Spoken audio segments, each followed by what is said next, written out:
to cool down. That's amazing. Well, we start our big program here, and of course, being in the vortex, I'm doing this on location. We have Dan Perkins with us today. He, of course, is a best-selling author, Dan Perkins Media. We also have Frank Fernuccio, USA Gov Policy. Tim Rivers with us today. He's going to be with us here in just a few moments as well. So, Frank, start us off here. What is the latest news that you, me, and Dan and Tim need to be speaking about? Well, the fascinating thing is about the tariffs. The president just concluded a tariff deal with the EU, with the UK, with Japan, and so forth, and it has sent the market soaring. There's consumer confidence to a greater level. And this proves that every economic forecaster who went on CNBC or MSNBC, ABC, NBC, CBS was dead wrong. You know, if you go up to about the early part of the 20th century, the great lion's share of income that the United States government took in wasn't from those income taxes, it was from tariffs. And it looks as though we might be on the way to doing that one more time again. Despite all of that, despite the obvious inequity of having the United States products basically kicked out of Europe and Japan and places like that, or made to face tariff barriers, that was wrong. President Trump merely leveled the playing field. And yet, all the economists that we've seen on those major networks, they were talking against it as though it was something terrible, that it was going to wreck the world economy. It's a major revolution in both the economy of the United States and the global economy. Of course, those globalists are going to be hiding under their beds for a while because they've been proven so wrong for so long. Dan, start us off here, my friend. So I agree with what Frank is saying. This is not terribly newsworthy, but as a follow-up, but just as a representation. Yesterday morning on CNBC, their morning market show, Jim Cramer is on. And the first time in his broadcast career, when he was talking about Trump and the economy and the tariffs, and this is a live show, okay? He dropped the F-bomb on a program that's not necessarily targeted to children, but I saw that as an example of how the Democrats have really pushed very hard in all of their media relations to become more vulgar and aggressive in their talk and what they're saying. And as a result, they find themselves in a situation where they think that it's going to help them with the male vote, and it's not.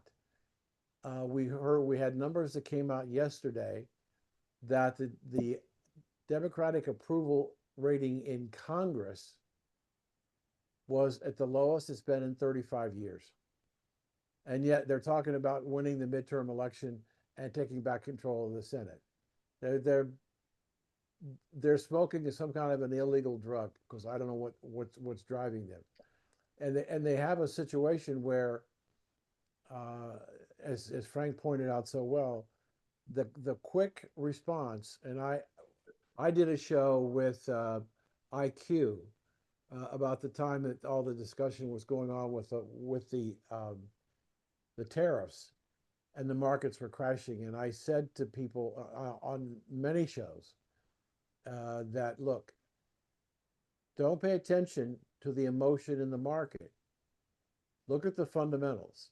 And this is not the time to sell when it's down 19%. Americans notoriously do that. They buy high and they sell low. But I encourage people to just sit tight and let things play out. The Democrats are making decisions and judgments on a short-term basis without having all the facts or analyzing what's there. They're just following a script that somebody's written for them, that the world's going to come to an end. And when it didn't, as Frank pointed out so well, every time they screw up and get something wrong, it further destroys their credibility as legitimate.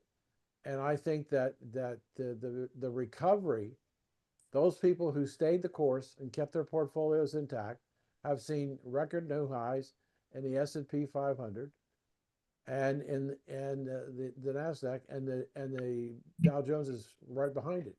So the money's there, the opportunity's there, and I think, Frank, most people don't know what you said, that for the longest time before I think it was, and I could be wrong, but you may be better than I think it was 1913 when we introduced the federal income tax or something around there. Prior to that, the whole way the government was financed was on tariffs, and we're going back to it, and we had a surplus at the end of the second quarter, a surplus in our budget, and income exceeded outgo. And so as these things, I mean, Europe's the third largest economy in the world. And this morning I heard, Frank, that, and you may have heard, that trade discussions that are going on with China, China is becoming very interested in wanting to do something about the tariff, because they've got many ships sitting in various harbors. They're not sailing not only to the United States, but to other countries around the world. So the Democrats have really screwed themselves because they think they're so smart. But I heard one thing, Frank, that maybe you didn't hear today. And it was, I believe it was Pew Research came out today and said that the Democratic Party is now the party of white liberal women. That's what they are. They're no longer a male and female. The females, the white radical women, have control of the Democratic Party, and they're never going to let up on beating on men. And as long as they continue to do that, they're going to continue to start to lose more and more elections, because white racism is in the hands of white females in the Democratic Party. Yeah, that's why AOC and Jasmine Crockett are really the face of the Democrat Party. Well said, Dan. Mm. Yeah, that's true. So, IQ, what do you have for all this? Listen, why is everybody lamenting the condition of the Democrats? I love it. They're self-destructing. And this is exactly what we should hope for. So by 2026, there will be an absolute majority in both houses Republican. Let them commit suicide. Why are we complaining about it? They're stupid. You know they're stupid. They're criminal. You know they are criminal. And you are right. They're being run by middle-aged, white, liberal females.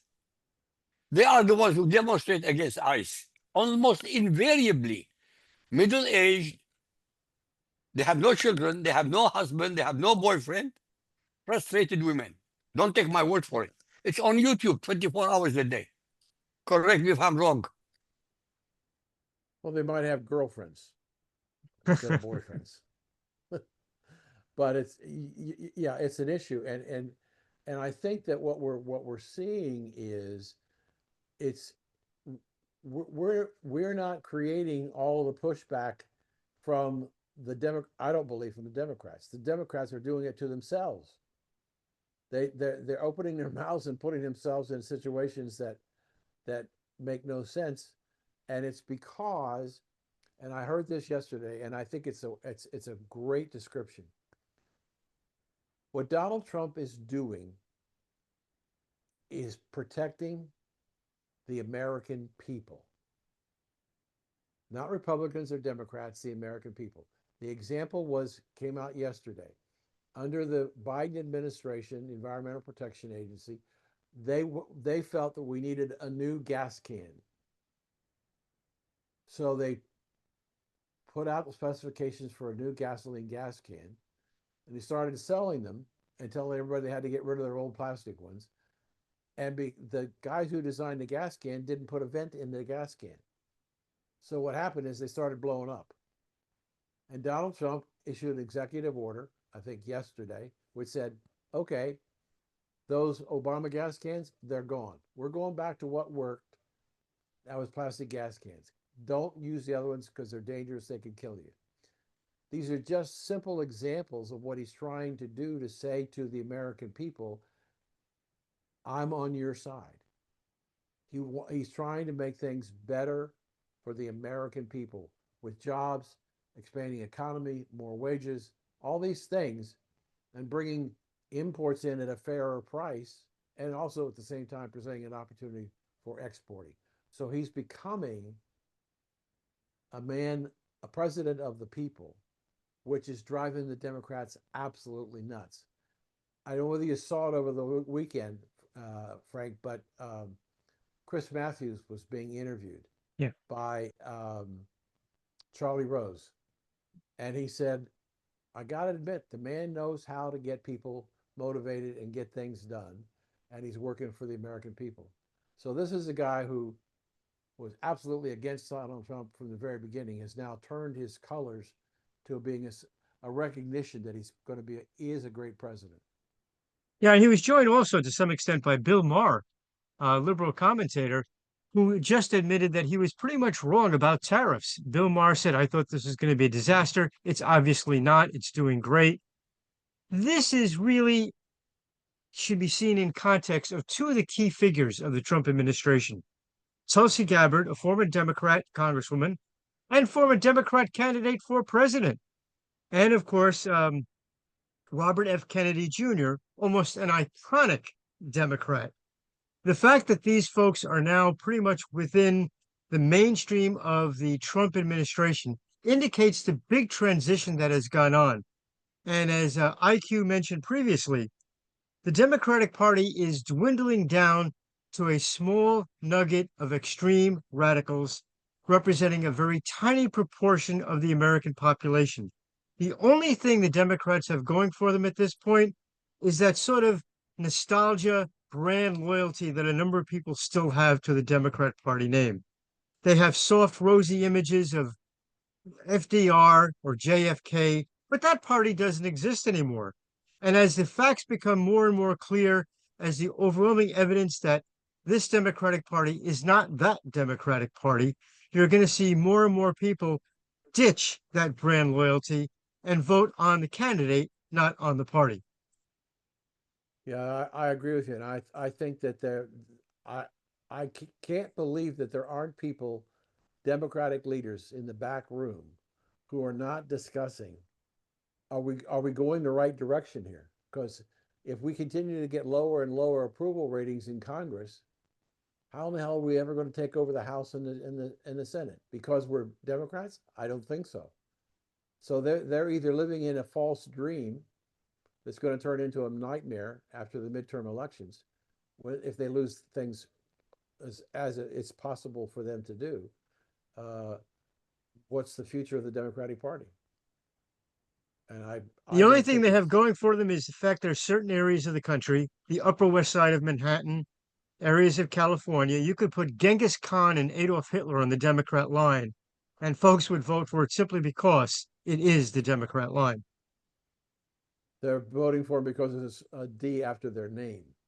Exactly. They're voting for the D, not the person. Exactly. Yeah. And I think in California, as thing has gotten really bad in California, with the fires and everything else, and the huge deficits in the government, Gavin Newsom, I don't think is viable to be a candidate for the president in 2028. He's got too much baggage and too much opportunities that he's given in the media to create all kinds of campaign commercials against him. So I don't see him. So I don't know who's going to be there. I don't know who's going to represent the Democratic Party. But if I had to guess, Frank, another woman.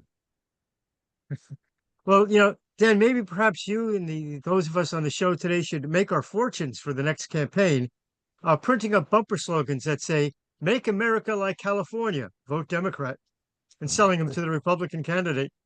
Right. It's amazing. And the shooting yesterday in New York City on Park Avenue. I mean, that's not the Bronx. That's not Brooklyn. It's not in a subway. It's in the high rent district, in a hotel, in an office building that has the NFL and Blackstone and a bunch of other businesses, and there were 5 people killed. And Just Dan, one of the stories that's not being covered much in New York is that once again we had a bodega owner, a small store owner, defend himself from a criminal, and the DA, Alvin Bragg, one of the most progressive people in the country, wants to go after the store owner for defending himself rather than after the criminal who perpetrated the crime. right. It's just somebody was saying recently, why don't we just build a wall around New York City and forget about it? Because I live in New York City, Dan, that's why. So let me ask you a question. If you live in New York City, is there a point in time that the environment would change that you'd say, okay, enough, I'm leaving? It's getting to that point, certainly with Mondami talking about abolishing private property rights and abolishing the New York City Police Department. New York City would become unviable, unlivable. And that would be a certain point in time and you'd have to change. Well, I think that from what I've been reading, there are people who are, especially in the real estate markets, prices have really gone south, and people are, if they're commercial businesses, they're looking to move to Florida or some other place where there are more favorable tax situations, because if this guy gets in, and I think, and you being a New Yorker might have an opinion on this, and that is it possible that he's already peaked even before the election? I mean, he Well, came in. the problem is a similar problem in California, but in a different way. New York City has adopted this ranked choice voting scheme so that a minor candidate, what should be a minor candidate, can sneak in. Remember in the Democratic primary, you had a couple of candidates that also were running. He just happened to get more than those other 2 candidates. If it was a one-on-one election, say Mayor Adams against Mondami, if it was Cuomo versus Mondami, despite the unfavorables of both those candidates, Mondami wouldn't stand a chance. The reason I say it's similar to California, California adopted the ballot harvesting scheme, in which party bosses can collect these ballots so that, in essence, no Democrat will ever not have a vote cast for them, one way or the other. If we look at that, we combine the fact that Democrats have opposed voter ID, they've opposed modernizing and upgrading the voter registration rolls. These schemes that they have perpetuated on the American people over the past couple of decades always open up a path for fringe candidates or failed candidates, failed incumbents even, to take office. That's a real problem that has to be faced. Yeah, I have one, Jim. I have one side issue that I wanted. Yes. There was a story that came out yesterday that Pete Buttigieg, when he was in charge of transportation, spent 83, let me say that again, $83 billion on DEI and practically nothing for new equipment for the airports. 83 billion on DEI and practically nothing for the airports. Outrageous, absolutely outrageous. It's similar to what happened in New York under Mayor de Blasio a couple of years ago. Mayor de Blasio's wife was given a portfolio of about $80 million. And the purpose of it was to help the homeless, to do all this sort of thing. No one can find any trace of that money being spent on that cause. And no one can also find any trace of where the money went. Right. It disappeared. Democrats are good magicians. They can make money disappear better than anybody else in the world. And they've got schemes to go through layers, to wash it through layers to keep making it more and more difficult to find what's going on. And I find it amazing that we're getting more and more information. And I had a conversation actually two conversations yesterday on my show with lawyers, Frank, and I asked each of them different questions. The second one was my constitutional guy, and I sent him a question last week, and I said, "So Barack Obama appears, from what we've seen so far from Tulsi, is that he refused the briefing, and he wanted the Steele dossier put in it, and he released it, and it was false." And I raised the question: will he have immunity for his activity in the false narrative that he was responsible for requesting and having his four national security operations created? And the first attorney said he probably cannot be, he has immunity on that. But then I said, what happens on the 20th of January when he leaves office, but he continues to work in support of the story and is providing encouragement and maybe arranging financial support? He said, now you have a different story, because he's no longer president. There are some people would say that they would tie the two together, but other people would say, no, once he leaves the office, he no longer has immunity on things that he does after he's left the office. But what he said to me, I thought was interesting. That's such a great question. I think it's going to be talked about in the law schools in this country for a long time. Well, there's one other issue too. Generally, an elected official or even an appointed official has immunity for things that were done that he could be prosecuted for if it was in the official course of his duties. Now, an argument can be made that if President Obama made a terrible mistake, which he made several of, and got people killed, say in a foreign adventure, or something that lost the taxpayers' money, he probably is immune from that. But is getting involved in the political campaign in the official course of his duties?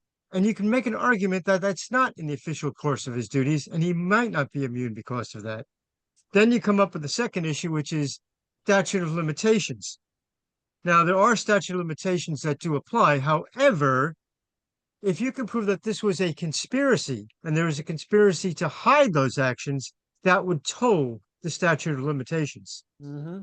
I heard that last week from John, that the statute of limitations, if he used it, you killed somebody, you buried the body, but you didn't tell anybody, and you think you're safe after the statute of limitations, and he says, no, you're not safe because you know where the body is and you didn't say anything, so the clock continues to run. And so that's what he was saying, that some of these situations, the statute of limitations may have run out, as you point out. However, if there's still a conspiracy going on and they're still trying to push that narrative, then the clock starts over again. And so all of them, John said that he thought that the greatest crime of all of this was the fact that Barack Obama weaponized 4 departments of the government specifically to get rid of a candidate that he wasn't running against. Let me give you one other example of how the government was weaponized. During the Obama administration, I was assisting some private organization, not for profit, to get a 501c3. And the name of the organization was very conservative oriented, never got through. Lois Lerner, I guess, was the one who put the kibosh on that. Well, I tried something different. I took back the paperwork and I changed the name of the organization from conservative something or other to Community Action Civic Association. Very non-political sounding. Didn't change a word in the charter, didn't change a word in the description, just changed the name. Within a week or so, they got their certification as a 501c3. Mm-hmm. It shows how completely weaponized, completely politicized the Obama administration was. President Obama, just like President Biden, was not president of the United States. He was president of the Democratic Party and conducted himself as such. Right. Good point. Well, as we wrap up here, let's start with Frank Vernuccio. Frank, how do we get your radio program, TV show, everything? Well, if you don't have it on your local station, there are 13 stations around the country that cover it. But if you don't have it on one of those stations, go to usagovpolicy.com and there's a link to the show there, as well as our weekly research columns. Fantastic. Well, Frank, thanks for doing this. I appreciate it, sir. Great agreeing with you. Take care, guys. Definitely. Take We'll care. see you next week, Frank. Frank Vernuccio You bet. joins us at the top of the hour each and every week. We now go to our next guest. Tim Rivers is with us. Tim, if you want to unmute there you go on the old Zoom, the Zoom. We've got Dan Perkins, we've got IQ hours only. So Tim, bring us up to speed on some of your latest projects, and I know that IQ and Dan will have some questions for you here in a few. Well, boy, I don't know where to start. It was the last time I seen you guys about a year ago, and we were talking about the beginning of book number 2 going to press. Yes. That was The Art of Confinement, and that was a pretty significant book in that you kind of begin to see almost all the J6ers in there begin to realize they were pawns. This wasn't really about anything they had ever done. It was more about being pawns in this political game, and you see that in their letters. And then this third book closes the doors because it's called The Road to Freedom, and it literally runs right up to January 20th, the day that we're waiting outside the prisons for them. Here in Coleman, I was a Freedom Ambassador for Florida. We were at Coleman Prison in North Florida. We had about 30 people on the roadbed waiting till almost 1 a.m. before they allowed a few of us into the prison grounds to release these people. Just an amazing event, but I don't think anybody really, I still see the cognitive dissonance. I still see the Democrats often parroting, well, all those police officers that you killed that day. And, it seems to me that the narrative remains in place for many of the left, and certainly for mainstream media, although they have a lot of tongue in cheek about the way they report now because they realize how bald-faced the lie looks after so much time and so many revelations. So where are we? Well, book 3 is on its way to the printer. It's done. It's an amazing piece of work because not only do we do the last year of letters, art, and testimonies from the people directly from prison. So you're reading this in first person through their letters. You'll see the letters. You see the art. It's an amazing presentation from people who are basically being persecuted by their government. I think we owe a lot of our history to journals, letters, things that were discovered in grandma's attic from the Nazi war. A lot of history comes to us in this form, in these first-person testimonies of letters and journals. And I think these 3 books form a journal of a period in time where we almost lost the Republic. And these people who were surrogates for liberty for us, for you and I, who didn't go to jail, who didn't get indicted, didn't have our lives destroyed, didn't have our bank accounts drained, our reputations ruined. They were the surrogates for liberty for us because we enjoy this liberty now, mostly because of so much has been revealed over the last year that I think slowly, even though so many people still believe the lies, the narrative turned to this is ridiculous. Nobody shows up to overthrow a government with a MAGA hat and a flag. You bring guns and cannons. These testimonies are part of history, and I guess that leads me to this next conversation. What happens to history? How much of history do we really know? Can we really vet? Because history we know is written by the winners, right? Those who succeed are the ones who are left around to write the books. And so my concern, and the concern of many of the J6 advocates in the field, is what happens to this history? What happens to all the video that really has never been released?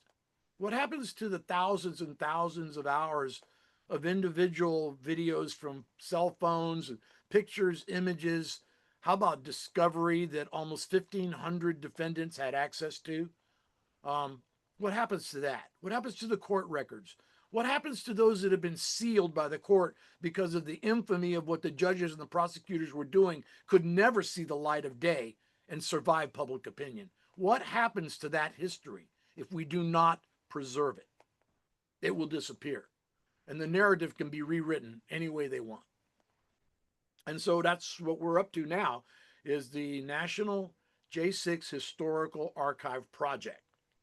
This is basically an attempt to, without government backing, without government intervention, and without government management, to create an independent public archive of all of this data that I just mentioned: court records, discovery videos, everything you can think of that has been J6 related, right down to the lives of the J6 committee, need to be immortalized in a way that a future generation that is not politicized the way ours has been, how we're divided as a country, that maybe in the future there's a chance to fairly gauge history if only the evidence will survive.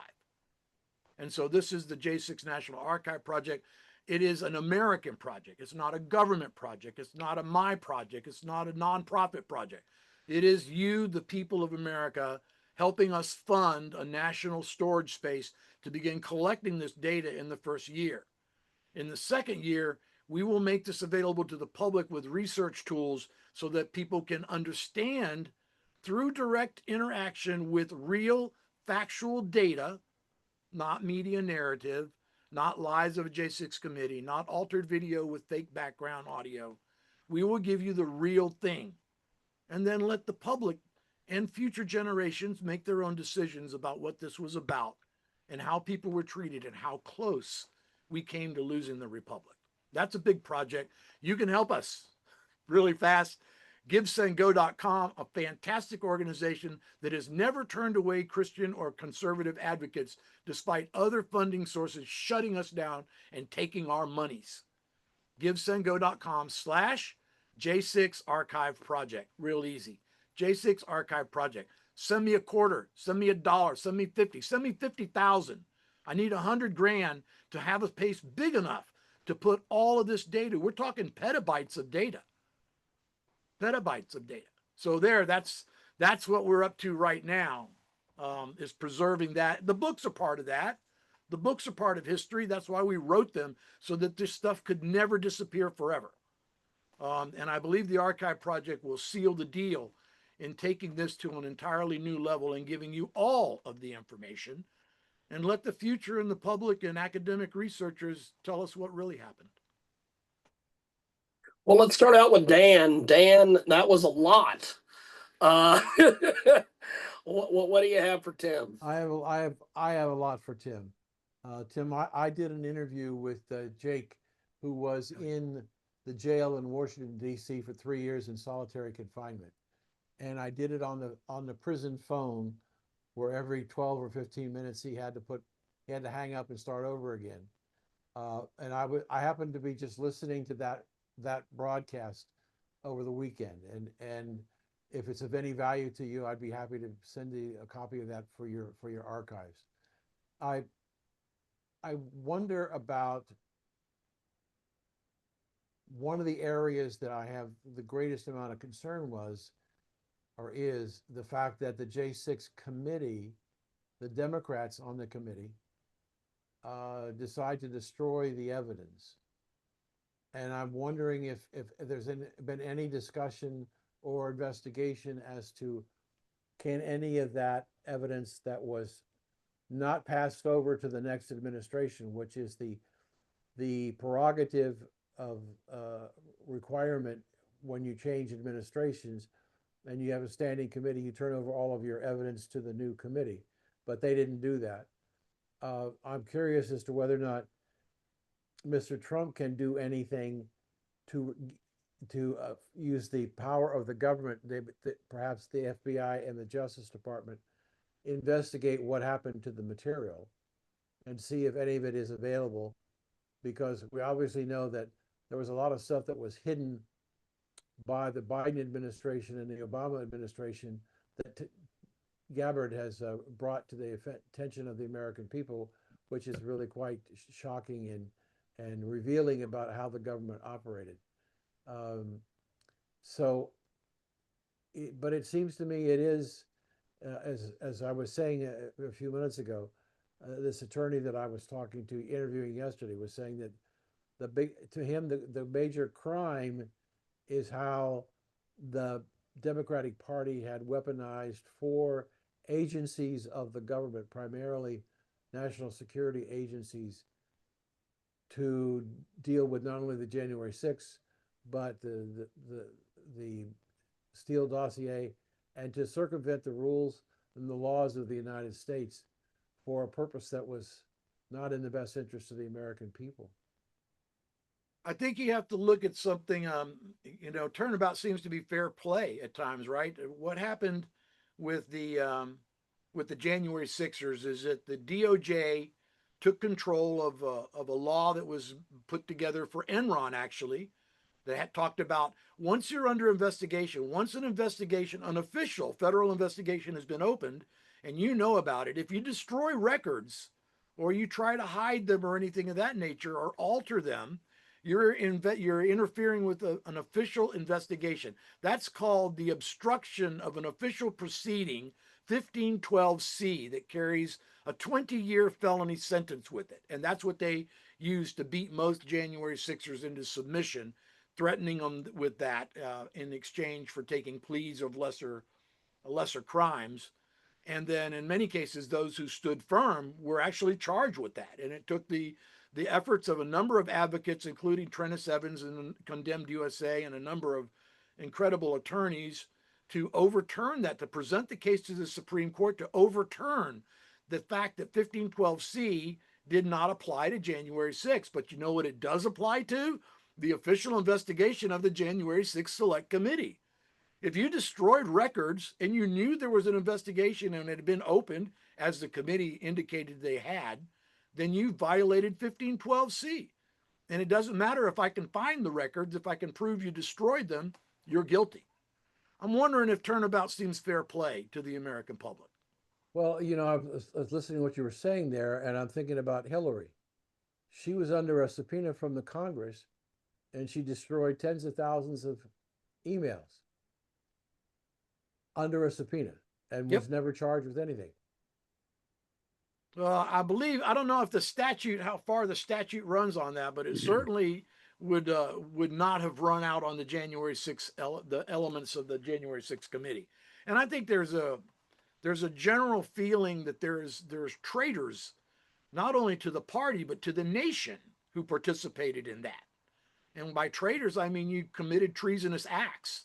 You acted against the best interests of the country and against the security of the nation and against the trust of the public. I think that if I want to count up the injuries from January 6th, I look at the lives destroyed, the families broken apart, the bankruptcies, the businesses lost, the reputations destroyed. You know what? It absolutely pales between that and the loss of trust in our system of justice.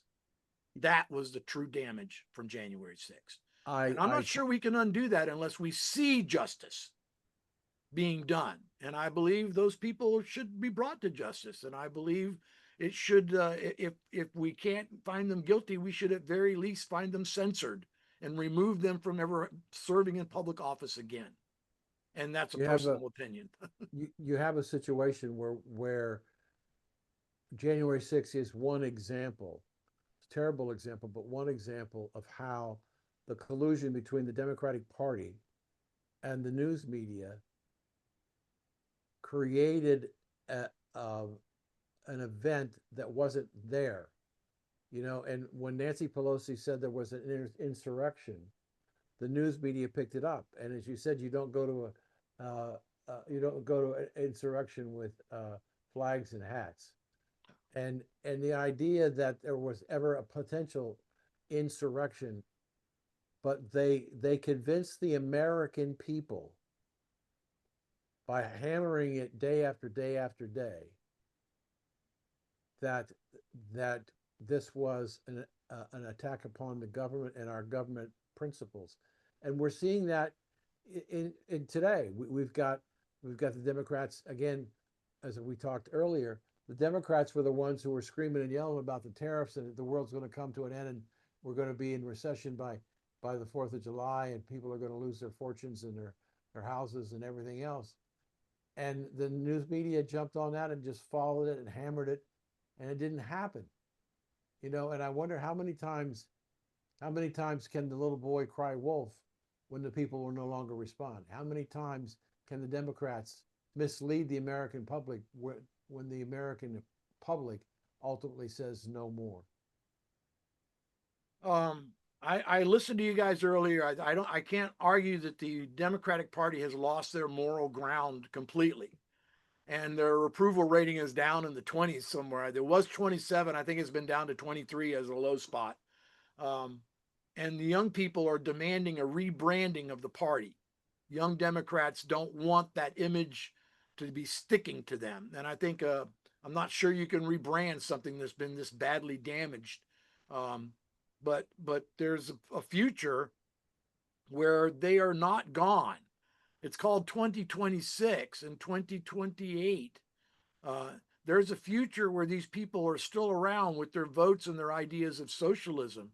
There's a future where even the dissatisfied can't seem to grasp reality because they must vote for D because their dad voted for D and their granddad voted for D. And by God, how can you break that tradition? There's a there's a laziness to the body politic of America. We don't do our jobs. We don't thoroughly investigate who we place in power over us at the local level. So how in the world can we even fathom what's happening at a level that's 1,200 or 2,000 miles away from us? Do Right. we research it? Do we really know who we vote for? Does anybody really do their groundwork? How many people raise your hand? How many people voted for judges because you remembered their name and you didn't look at their rulings? That's a lazy America. That's the boomer generation. We took our eyes off the ball. Mea culpa. We should have been more involved. We should have done a better job of selecting our leaders. We should have investigated and not just been damn lazy and voted the party. And I think the future will depend on us voting for the man, not the party. So I agree with you guys on that respect. So I just want to follow up what you were just saying because I think it was very important. Is is that we also abdicated the education of our children to liberals who do not believe anything that we believe, and they're going to teach our children whatever they want to teach them, and most of the time it isn't reading, writing, and arithmetic. But I do think that there are more and more Americans who are reacting to that and are saying no, no more. I would agree with you. I raised two children through the 90s and I got to say that my wife and I were appalled. Both of my parents were educators. I was appalled to see what was happening to the system, the pods, the multifunction people. You have parents in there actually having to provide materials and daycare for the kids. It was just crazy, a complete loss of focus in how we educated our younger people. And then DEI comes along. I can't even explain that one. I'm sorry. That was just perverted. My father taught history in the 70s and the 60s, and there was a requirement to graduate high school in Florida that you had to take a course called Problems of American Democracy. And what it really was Americanism versus socialism or communism. And it cleanly defined those two architectures of politics and socials. The social impacts of those two thought processes of government were. And Americans came out of high school knowing the difference. Today, they seem to think socialism is like, the Sunday picnic where everybody gets ice cream and everyone's happy and no one cares what anybody else does. And that, my friend, is not reality. And so the destruction of the Department of Education has my wholehearted support. Give it back to the states where we have the authorities and, by the way, the moral obligations, because states are basically encapsulated countries. We have our own constitutions. We have our own desires for how our state is run, our own priorities of what we want to preserve and what we want to protect. Florida's no different. So I think really you're looking at a brave new world if we can save it before 26 and 28. If we can turn that tide of angry Democrats who are just wanting to rebrand the same old, you can't put lipstick on this pig. I'm sorry, it's just horrible. But can you convert them to Republicans? Can you convert them to conservatives? Can you convert them to moral Americans? That is the bigger question. So Well, and as Tim, I have to I have to jump on something that you said a second ago. This is probably going to create all sorts of problems. I'm not trying to create problems. Believe me. But you mentioned the thing about socialism. Um, One of the things that I've been trying to figure this out with Dan and IQ and every guest that we ever have on this show. How exactly can we explain to younger people that there is a middle ground? Because it seems like it's either the system we have in place now, which, as we all know, is clearly not working. And then there's the other side, which is socialism, which isn't going to work. How do we explain to people that there's a middle part? Because I think a lot of the reason why children nowadays are navigating towards socialism is that they've watched grandma and grandpa not be able to buy a house. Mom and dad can't buy a house. I can't buy a house. Um, nobody's Everybody's working 6 jobs. And at the end of the day, everything is expensive. So people look at this stuff and they go, well, let's try socialism. How do we explain to people that there's got to be a middle ground, and how exactly do we get there? Well, how about we start by explaining the realities of socialism in communist countries? How about we start, instead of sugarcoating this crap Yeah. continuously, how about we bring the reality of that? Listen, in the J6 community, we have a number of people who are naturalized U.S. citizens who fled communist countries, including a number of Yeah. Chinese Americans who are just amazing MAGA people. They know what it's like. Well, how about we try educating them in a system that brings reality of these comparative things, like problems of American democracy did? For gosh sake, such an easy thing to do, included in the curriculum, so there's a fair appraisal of the two systems. What they hear about socialism is, no, you get free rent. Oh, everybody gets free food stamps. Oh, everybody goes to college for free. Nobody has to pay for anything. Have you ever heard of a pyramid scheme where the guy at the bottom pays for everything at the top and he jumps off with all the money? That is what socialism is. It eventually degrades into an oligarchy where the rich and the elite are at the top and everybody else does exactly what they say and they have no say in the matter. And those who speak out are squashed like January 6ers. And that is the scary part, because that's how close to socialism we came, is that we were willing to use the functions of the government as blunt weapons against American patriots. And so I think, I won't lie to you, I wrote the books for this reason. The very reason I wanted to make these books was that putting these letters on Telegram and typing about it on a keyboard, it felt like whining, not winning. We needed to do something permanent. We needed to allow America. You don't want to listen to me. How about I let you listen to the guy behind the jail cell? How about I let you listen to his wife and children? How about I bring a little reality into your life? That's what the books do. The books bring that reality crashing into your sense of indolence as Americans. That's what they're can I about. respond, That's Jim? why there's 3 of them, is I tell the whole freaking story. And in the last book, I show you these incredible people who were just like you and me. And in fact, I'm just one of them, just an ordinary American. I was in retirement playing golf. And then the election happened, and then Jan 6 happened, and I became a patriot. Well, I was always a patriot, I guess. I just never got activated.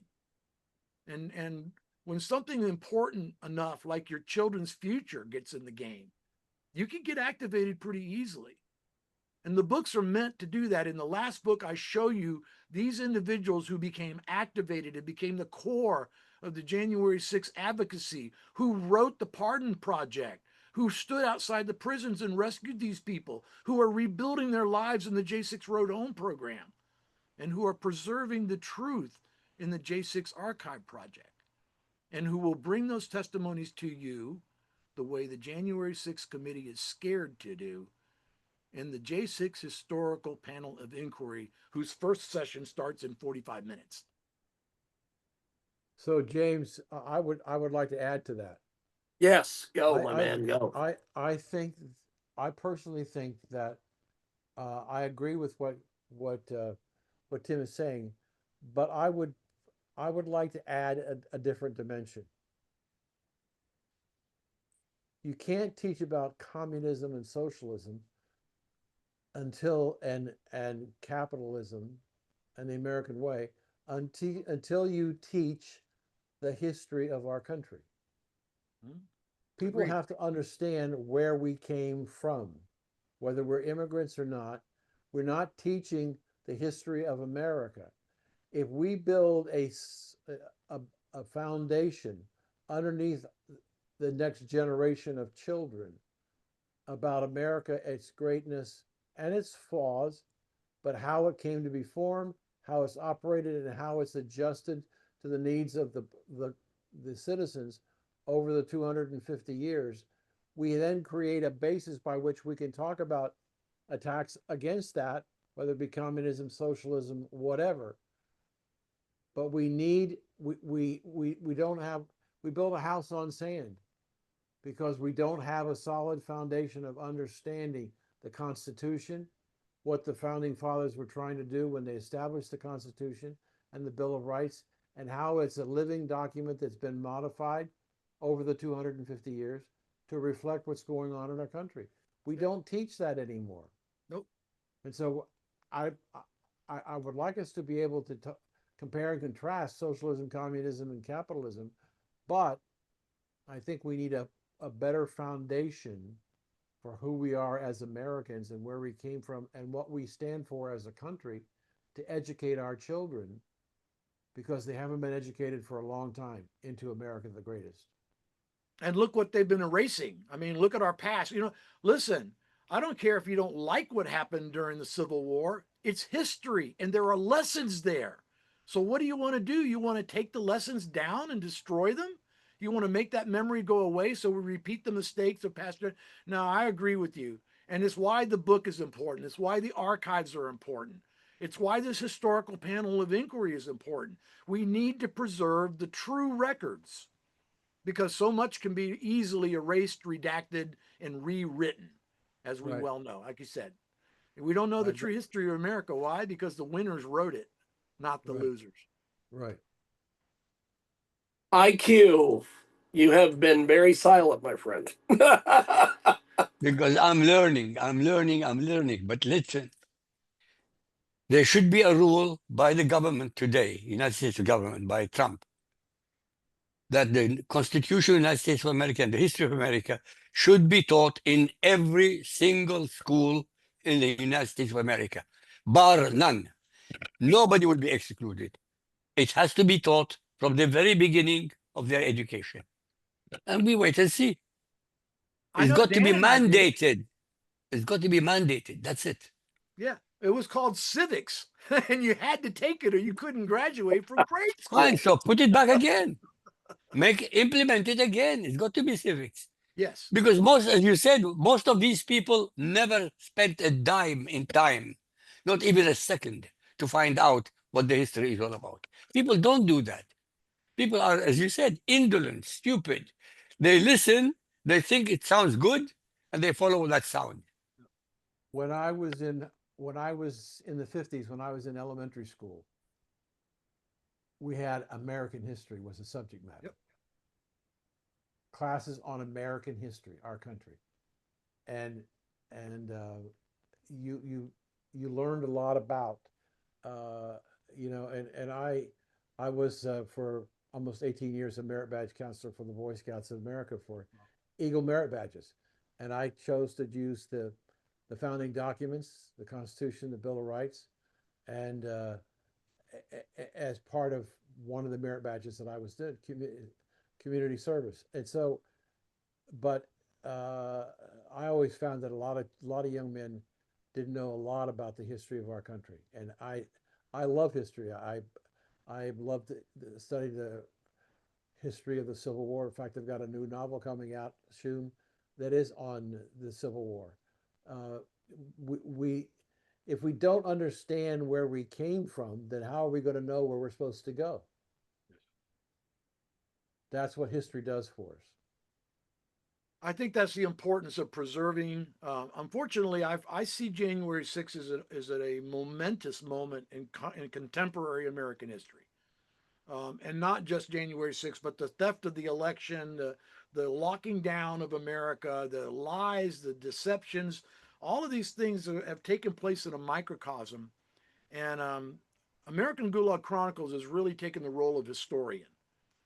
Yeah, we raised money from the books and we gave that money to J6ers. We sustained families, we sustained individuals, we helped get them out of jail, we helped move them around the country and get them home. Yeah, that was all good stuff that was done with the money from the books. But in the end, the real purpose of the books is history. The real purpose of the archive project is history. The real purpose of the inquiry is history. We want to preserve the truth because that is history. Um, I think you'll have to look 20 years in the future. Dan, you and I probably ain't gonna see it, brother. But who No, knows? Maybe we'll be heads in a jar somewhere. We'll watch it then. But I think that down the road, the next or the generation after the next will study this momentous time in history. These these moments where we fled from the moral turpitude of the Constitution and embraced immoral acts and deception as the way of politics and justified it as such. This is a moment for reflection um, that future generations may learn from. And if we let them tear down the statues, if we let them erase the monuments, if we let them destroy the documents, there will be no reflection. There will be no acknowledgement. And the future can be aimless and lost. So, how yes, how history can is very important.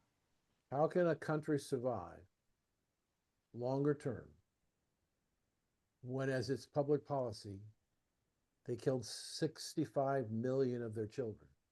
Yep. Consciously made the decision to kill 65 million children, the next generation or more.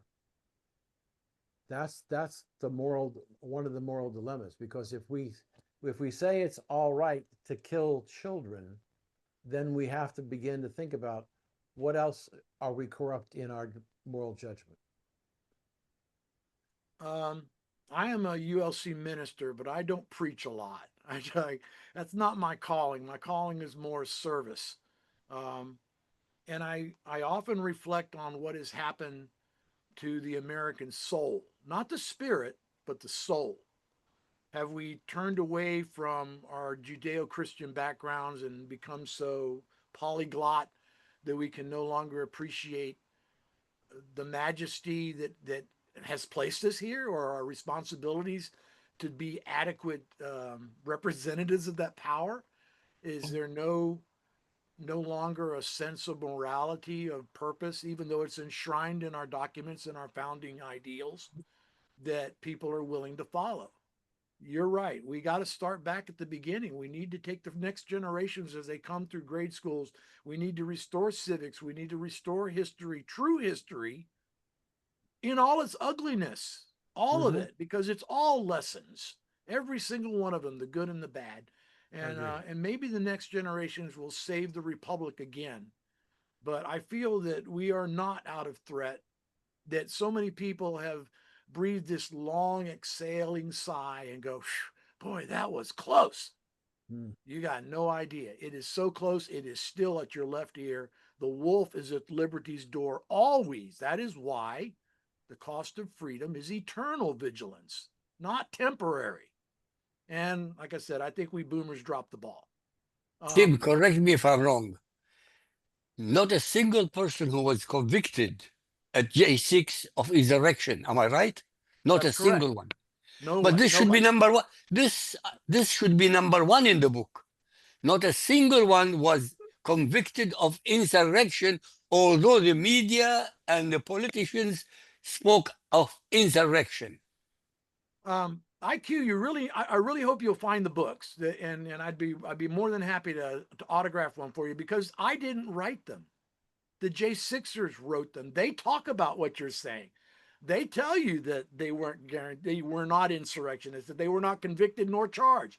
All of these letters in these books, which is really the majority of what the books are, the letters tell the story in first person, in unrefutable, vetted testimony.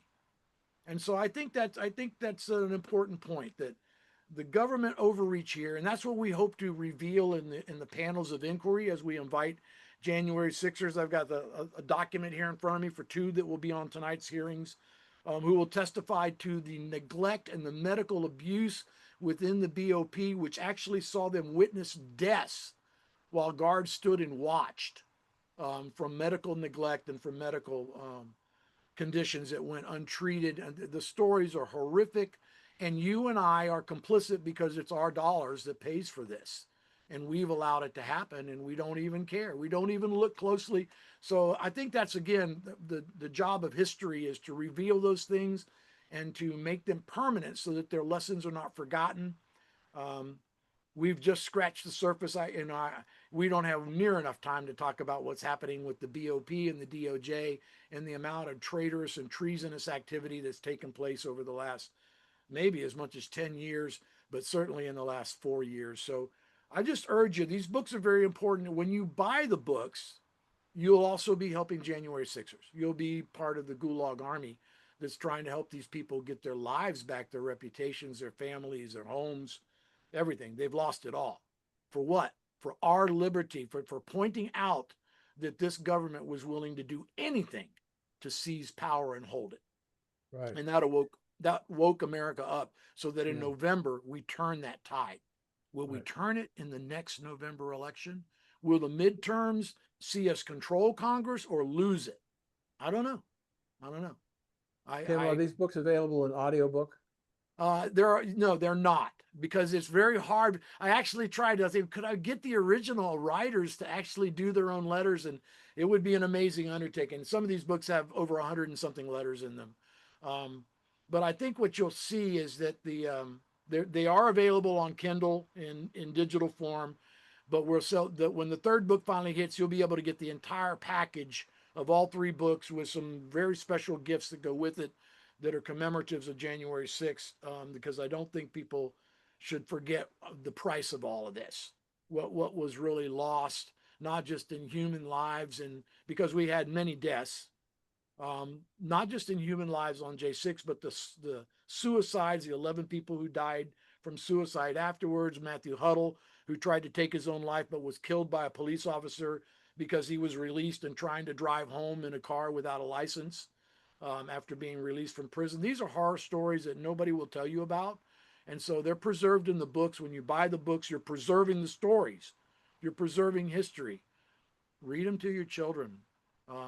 Find the parts where you cry and don't read those.